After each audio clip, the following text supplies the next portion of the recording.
ಅವರು ಎಲ್ಲ ರೀತಿಯಲ್ಲೂ ಕೂಡ ಬೆಂಬಲವನ್ನ, ಸಹಕಾರವನ್ನ, ಪ್ರೀತಿಯನ್ನ ನನ್ನ ಮೇಲೆ ವ್ಯಕ್ತ ಮಾಡಿದ್ದಾರೆ. ಅದಕ್ಕಾಗಿ ನಾನು ಯಾವಾಗಲೂ ಕೂಡ ಚಿರಋಣಿಯಾಗಿರ್ತೇನೆ ಅಂತಕ್ಕಂಥ ಮಾತುಗಳನ್ನ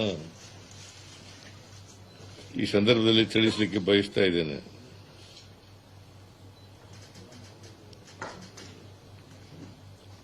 ನಾನು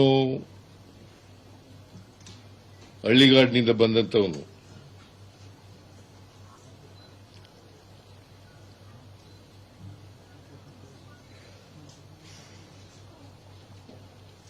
ನಾನು ಮುಂದೊಂದು ದಿನ ಶಾಸಕನಾಗ್ತೇನೆ, ಮಂತ್ರಿ ಆಗ್ತೇನೆ, ಮುಖ್ಯಮಂತ್ರಿ ಆಗ್ತೇನೆ, ವಿರೋಧ ಪಕ್ಷದ ನಾಯಕನಾಗ್ತೇನೆ ಅಂತಕ್ಕಂಥ ಕನಸು ಕಂಡಿರಲಿಲ್ಲ.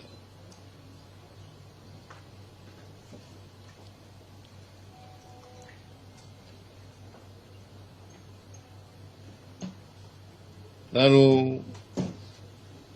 ರಾಜಕಾರಣಕ್ಕೆ ಬಂದದ್ದು ಆಕಸ್ಮಿಕ.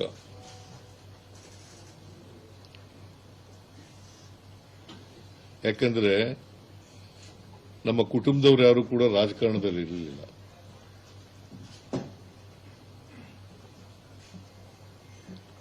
ನಮ್ಮ ತಂದೆ ತಾಯಿಗಳಾಗಲಿ ಅಥವಾ ಇನ್ಯಾರೇ ನಮ್ಮ ಕುಟುಂಬಕ್ಕೆ ಸಂಬಂಧಪಟ್ಟಂತವರು ಯಾರು ಕೂಡ ರಾಜಕಾರಣದಲ್ಲಿ ಇರಲಿಲ್ಲ.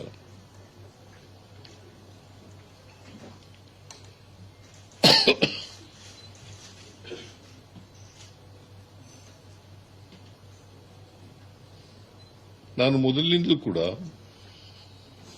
ರಾಜಕಾರಣಕ್ಕೆ ಬಂದಂದಿನಿಂದ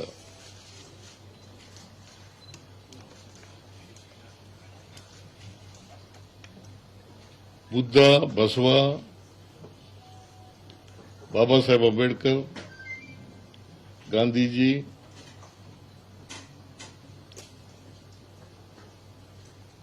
ಇವರ ತತ್ವಾದರ್ಶಗಳಲ್ಲಿ ನಂಬಿಕೆ ಇಟ್ಕೊಂಡಿದ್ದಂಥವನು.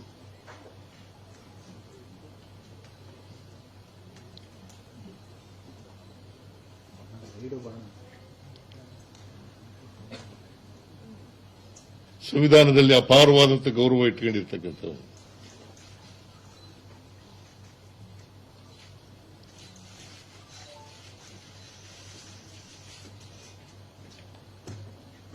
ಎಲ್ಲ